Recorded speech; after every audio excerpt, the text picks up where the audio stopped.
Good evening, everyone. I am your host, Wayne with Gaines, and this evening's topic, of course, everyone in the Gulf South knows that today is the 20th anniversary of Hurricane Katrina.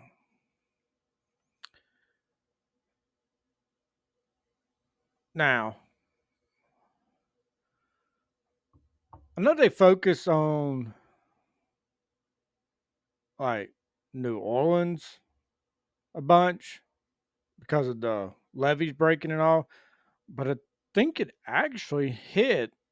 Let's see, didn't it actually hit somewhere in Mississippi? Like the eye?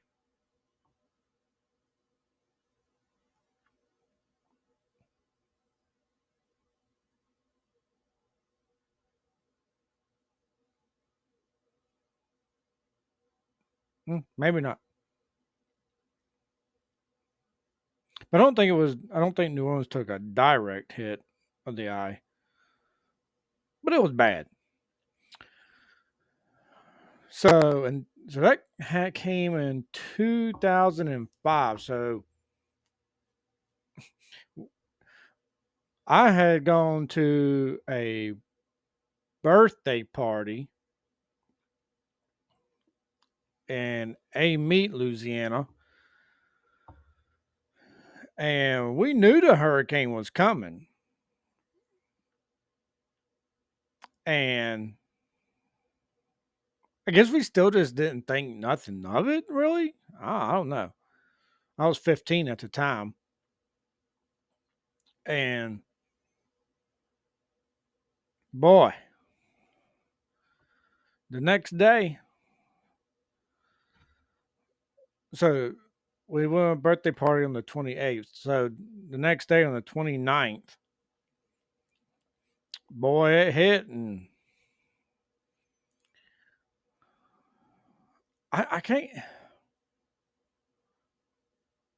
I know we got good. We got quite a bit of rain, but as far as like the amount of rain you would think we would have gotten with a storm like that, it really wasn't that much. I remember like 2 years before that when a tropical storm Bill came through.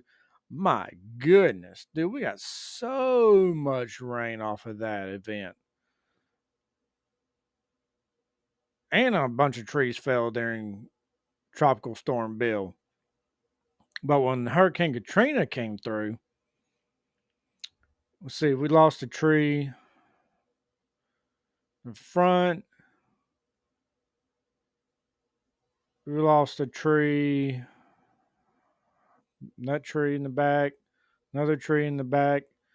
Then we had one tree. So we had heard the trees in the back of the house fall. A big old pine tree back there. It fell. So we had gone to the back to look at that. As we were walking right back through, so in our kitchen, we got a big old bay window that looks out to our neighbors' cow fields. Soon as we were walking through, I'm like literally walking by, and a tree just boom, just I mean falls right. Thankfully, it didn't hit the house. Like I mean, I think some twigs might have hit the little porch with a door over there, but it just fell right in front of the window. Man, that scared me so bad, my knees started shaking. It's probably like the most scared ever was during a hurricane. But other than that, of course, then you hear the house groan and creak, and you're hoping it don't take flight. Because I think in Hammond, which we're like a meets like well as interstate goes, it's like what 15 miles probably. I think they recorded like I think it was like want to say it's like 110 or 120 mile an hour winds, maybe more. But yeah, that was quite the experience, I will say. And we couldn't go nowhere because we had some pine trees that grew along the ditch area by the road. Like one or two of those fell. Then we had I think there was a tree somewhere on the other side, down the road that fell. So we was like locked in. Like we couldn't go nowhere for a little bit. Of course, we lived out in the country, and we had neighbors with big old tractors and chainsaws and stuff, and they cleared the road before the parish even made their way out there. Thankfully, they had extra generators, so they let us. That's the one good thing about country neighbors is that they help whoever they need to help. Of course, Dad had his chainsaws and all that stuff. So, but I think we went. If I'm not mistaken, I'm pretty sure.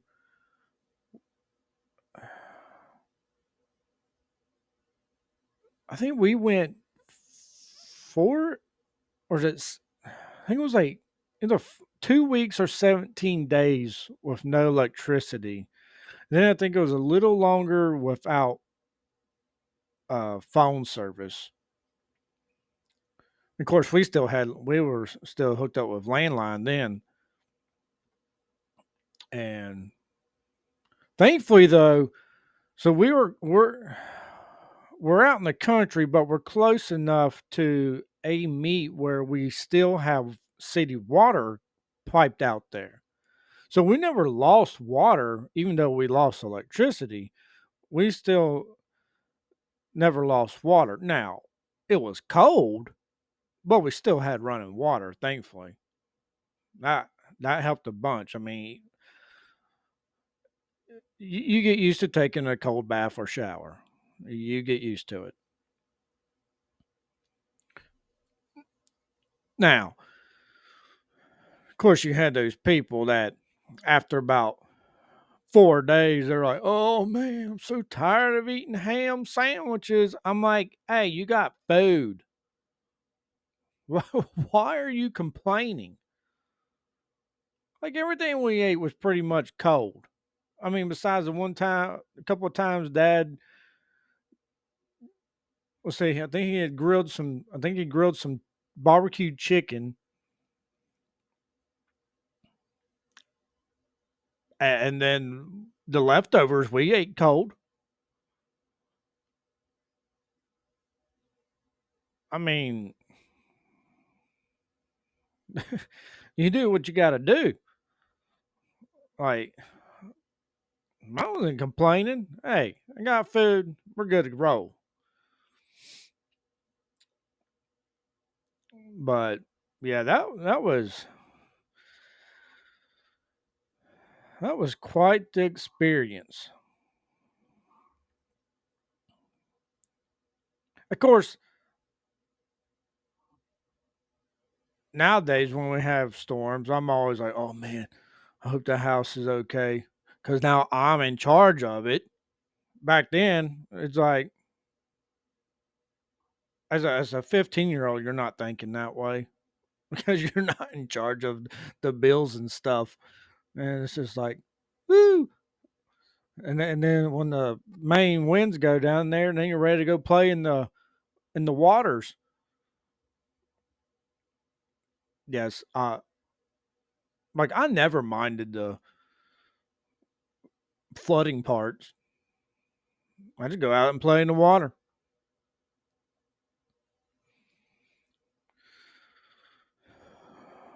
But let's see. So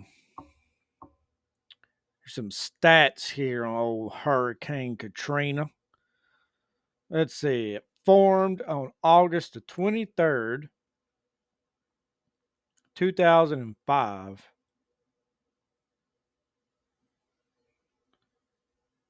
let's see, its highest winds were measured at 175 miles per hour, and the lowest pressure was 902.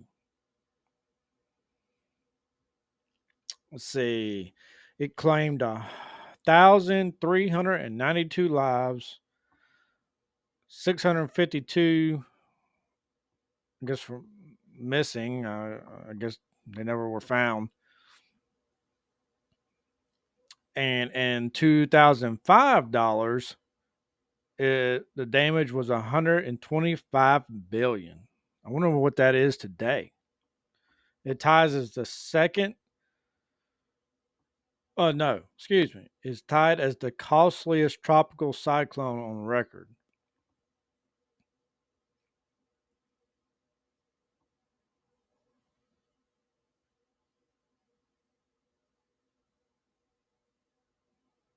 When adjusted for inflation. Okay. Let's see. All the areas affected by Hurricane Katrina during her time: the Bahamas, southeastern United States, especially Florida, Louisiana, Mississippi, then Cuba, northeastern United States, and eastern Canada. Quite a little territory altogether.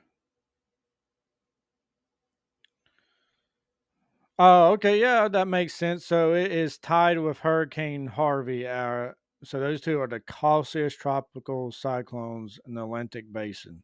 Did they start to call them cyclones now instead of hurricanes or something?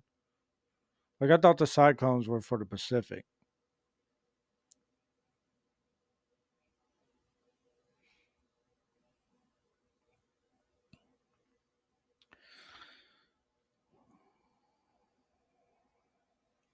Let's see. So it did get up to a category 5, but then weakened to a 3 before it hit near Boris Triumph, Louisiana.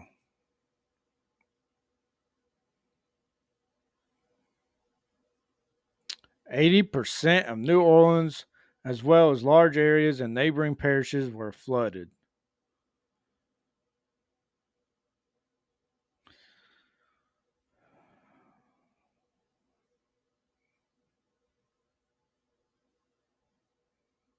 Yeah, I just remember, like, of course, it was a while before. I can't remember if we were like getting news of like how bad it was in New Orleans, like right away. Because all we had was some battery powered radios. And of course, this is 2005. Yeah, none of us had a cell phone. I mean, I'm 15. I didn't have a cell phone. My mom didn't have a cell phone. My dad didn't have a cell phone. Of course, none of my other siblings had a cell phone. Yeah, it was strictly radio, battery powered. So, like, I don't think we really even had a full like scope of like how bad it was in New Orleans until like, I mean, probably really until we got electricity back.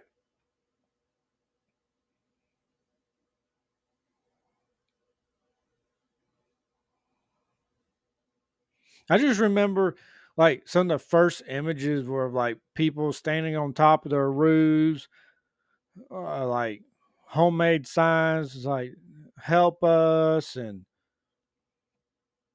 I remember like seeing pictures of like the on ramps and stuff like all flooded to a certain area, and the Superdome with a big old hole in its roof. Crazy.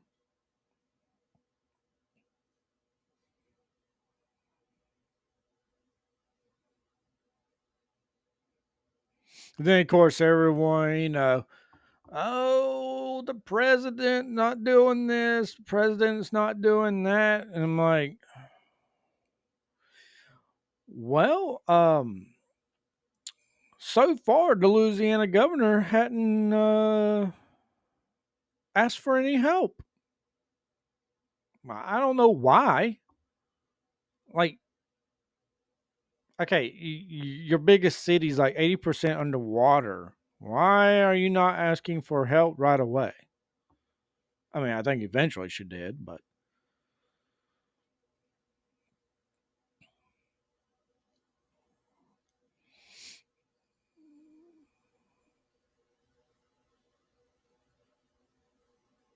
let's see.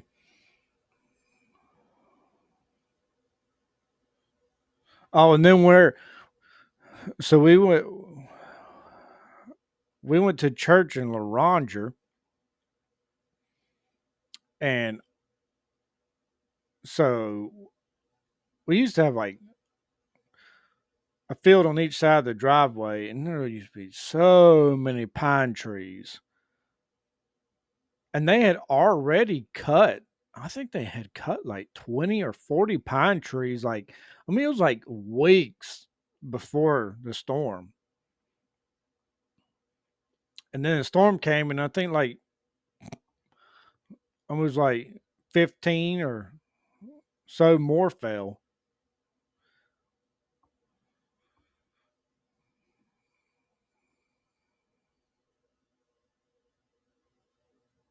But yeah, that was a crazy, crazy time. And then afterwards, like you ask, like, oh, when did this happen? When did that happen? It's like, oh, that was before Hurricane Katrina, or oh, that happened after Hurricane Katrina. Everything was measured by before or after Hurricane Katrina.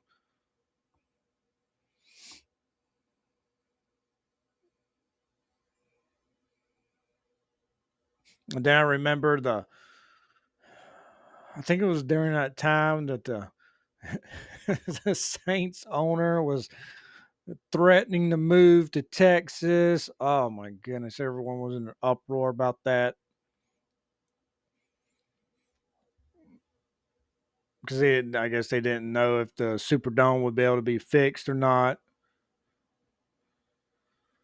That place was trashed.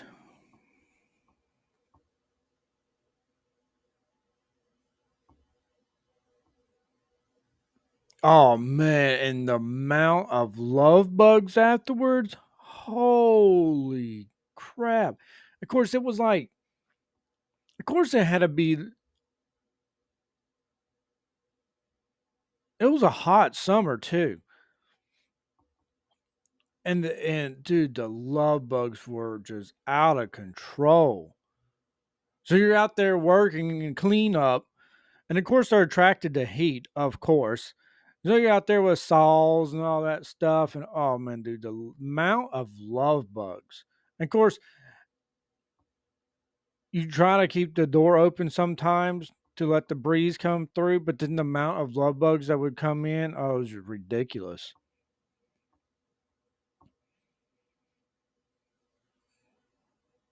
But then, like a few years after that, it's like all of a sudden the love bugs kind of just disappeared because they usually come in like May and September. And I remember like before I left in 13 to come to Texas, I mean, there was like a year or two before that, dude, it was hardly non existent. I mean, they might be bad again now, but yeah, it was that hurricane was crazy. It's like a lot of older people all of a sudden got sick.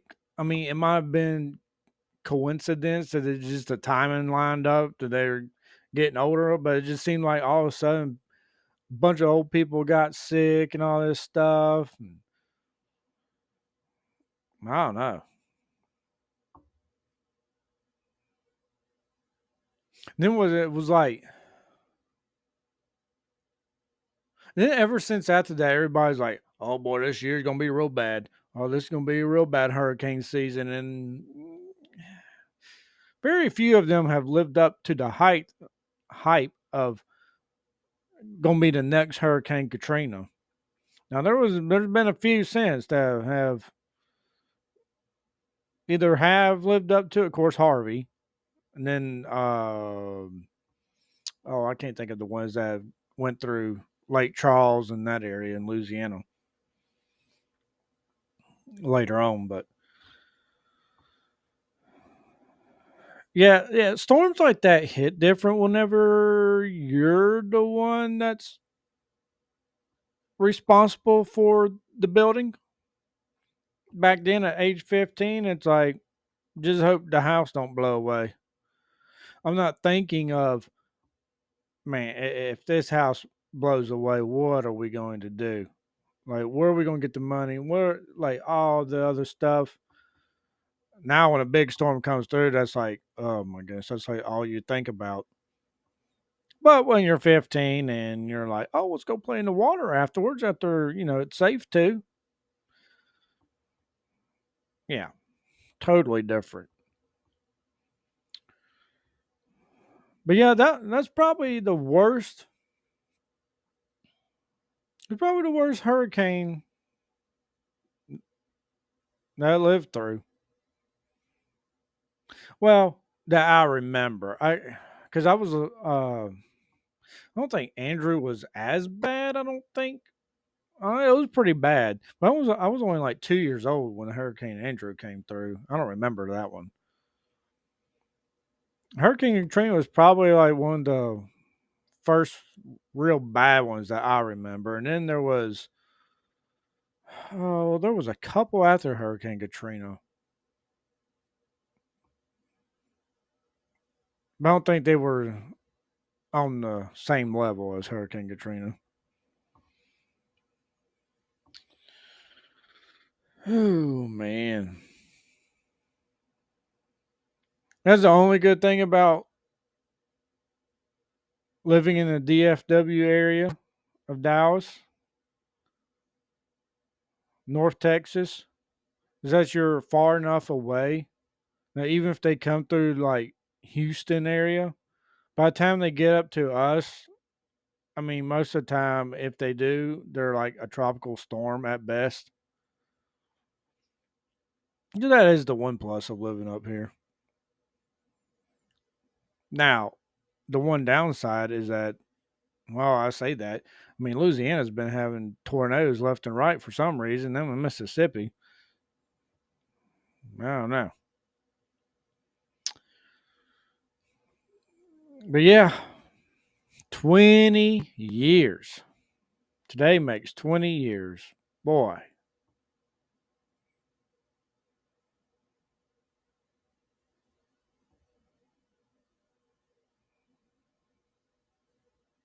I wonder what the population of New Orleans is now. Because they lost quite a bit of people. They went over to Houston. Let's see, what is the population of? Let's see here.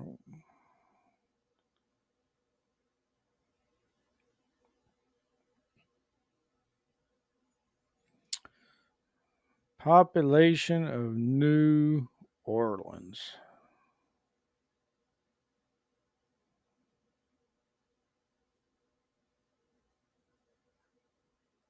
Oh, good grief.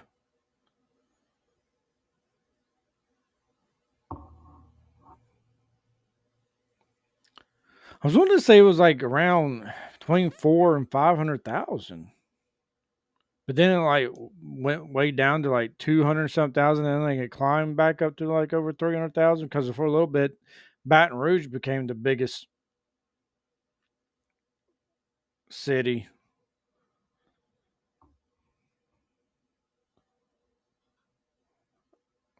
Well, I mean, that's older than dirt. 5 years. So, according to the 2020 census, the population was 383,997. Let's see. I wonder if they give an estimate of what they think it is. Let's see. Oh, whoa. Man. Okay.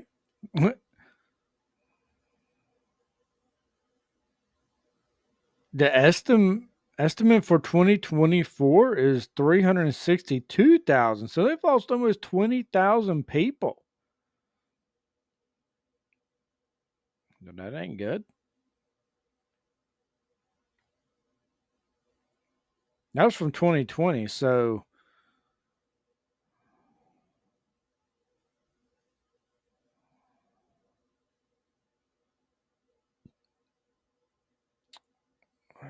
let's see.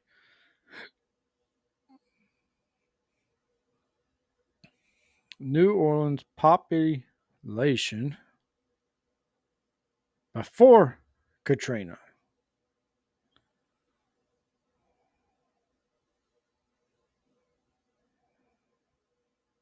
Whoa, yeah. So it still has never recovered. So yeah, it was almost 500,000 people in 2000. And then in mid 2006, it was estimated at 230,000 people. Wow. So it lost like over half its residents. And then it climbed back up to 384,000, but has now slid back down to 363,000 in 2024. Man, you're welcome, Houston. Where a lot of them went.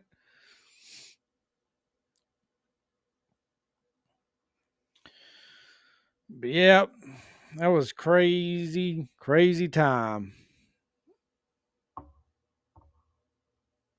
I just remember, dude, the cleanup lasted so long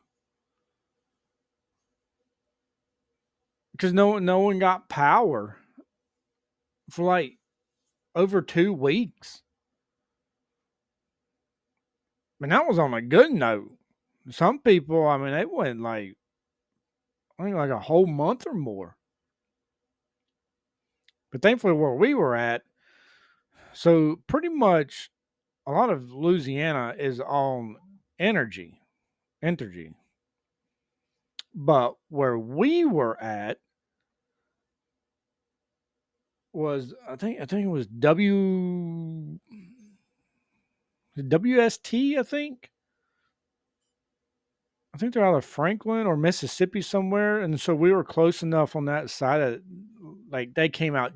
I mean, we were barely in their district. I think they my parents are still in that district, but that helped a bunch because we didn't have to rely on energy to come out there, and we were on a smaller energy service, so they were able to get to us faster,